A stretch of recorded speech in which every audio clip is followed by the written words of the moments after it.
കൂടിയായ ഒരാളാണ്. അദ്ദേഹം വന്നിട്ടാണ് ഇവരെ രക്ഷപ്പെടുത്തിയത്. ഇതിപ്പോൾ ഇവിടെ മാത്രം നടക്കുന്ന സംഭവമല്ല. മധ്യപ്രദേശിൽ, ഒറീസയിൽ, അതുപോലെ അഹമ്മദാബാദിൽ, ഗുജറാത്തിൽ, ഛത്തീസ്ഗഡിൽ 4 സ്ഥലത്തും വ്യാപകമായ ആക്രമണമാണ് നടക്കുന്നത്.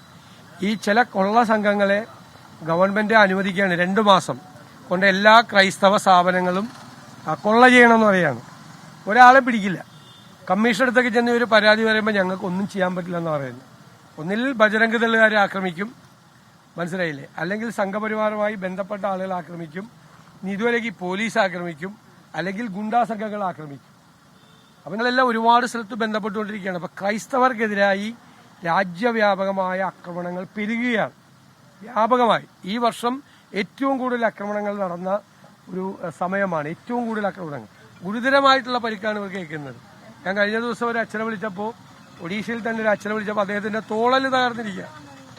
ഞാൻ ജബൽപൂരിൽ ബിഷപ്പിനെ വിളിച്ചപ്പോൾ പറഞ്ഞു, എന്റെ പ്രതിപക്ഷ നേതാവ്, ഇത് എല്ലാ ദിവസവും എന്നതുപോലെ ഇവിടെ നടന്നുകൊണ്ടിരിക്കുകയാണ് ഈ സംഭവം. എല്ലാ ദിവസവും എന്നതുപോലെ 150 പേര് ടൂറ് പോയതാണ്. ഇപ്പൊ 2 കന്യാസ്ത്രീകളുടെ കഴുത്തിൽ ജപമാല ഉണ്ടെന്ന് പറഞ്ഞ് അവർ കൺവേർഷൻ നടത്തുകയാണ്, മതപരിവർത്തനം നടത്തിയാണെന്ന് പറഞ്ഞ് അവരെ ആക്രമിച്ചു. അപ്പൊ ഇതാണ് നടക്കുന്നത്. ഈ ദേശവ്യാപകമായി ക്രൈസ്തവർക്കെതിരായി വലിയ ആക്രമണങ്ങൾ അയച്ചുവിടുന്ന ആളുകളാണ്, അതിന് നേതൃത്വം കൊടുക്കുന്ന ആളുകളാണ് ഇവിടെ ക്രിസ്മസ് വരുമ്പോൾ, ഈസ്റ്റർ വരുമ്പോൾ വീട്ടിൽ കൊണ്ട് കേക്കുമായിട്ട് ചെല്ലുന്നത്. ഈ കേക്കുമായിട്ട് വരുന്ന ആളുകളെ തിരിച്ചറിയുക എന്നതാണ് പ്രത്യേകമായിട്ട് പറയാനുള്ളത്. ഇത് കോൺഗ്രസ് ദേശീയ നേതൃത്വവും ഇത് വളരെ ഗൗരവത്തോടു കൂടി ഈ കാര്യം എടുത്തിട്ടുണ്ട്. ക്രൈസ്തവർ ആക്രമിക്കപ്പെടുന്ന സ്ഥലങ്ങളിൽ അതിശക്തമായ പ്രതിരോധം സൃഷ്ടിക്കുന്നതിന് വേണ്ടിയിട്ടുള്ള നടപടികൾ കൂടി കോൺഗ്രസ് പാർട്ടി സ്വീകരിക്കും.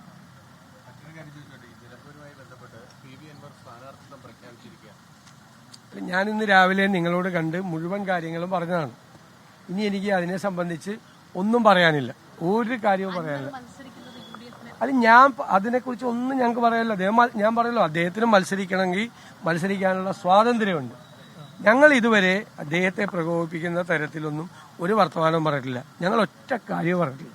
ഞങ്ങളുടെ സ്ഥാനാർത്ഥിയെ പിന്തുണയ്ക്കണം. ഞങ്ങളുടെ സ്ഥാനാർത്ഥിയെ പിന്തുണച്ചാൽ UDFിലെ അസോസിയേറ്റ് മെമ്പറാകുന്ന കാര്യം ആലോചിക്കുക. ഞങ്ങളുടെ സ്ഥാനാർത്ഥിക്കെതിരെ ഇന്നും വന്ന് സംസാരിക്കുമ്പോൾ ഞങ്ങൾ ആ വാതിലടച്ചു. ഞാൻ പറഞ്ഞില്ലേ, ചർച്ചയുടെ വാതിലുകൾ അടച്ചു. ഇനി ഒരു ചർച്ചയും ഒരാളും നടത്തില്ല. ആരെങ്കിലും വല്ല സംസാരിച്ചിട്ടെങ്കിൽ അത് വ്യക്തിപരമായ ബന്ധം കൊണ്ടാണ് സംസാരിക്കുന്നത്. UDF യോഗം തീരുമാനമെടുത്തിട്ടുണ്ട്, എന്നെ ചുമതലപ്പെടുത്തിയിട്ടുണ്ട്. ആ ചർച്ചകളുടെ വാതിലുകൾ അടഞ്ഞു. ഇനി ഒരു ചർച്ചയില്ല. എന്ത് വേണേലും പറയാല്ല. പ്രതിപക്ഷ നേതാവ് VD സതീശൻ മാധ്യമങ്ങളെ കാണുകയായിരുന്നു.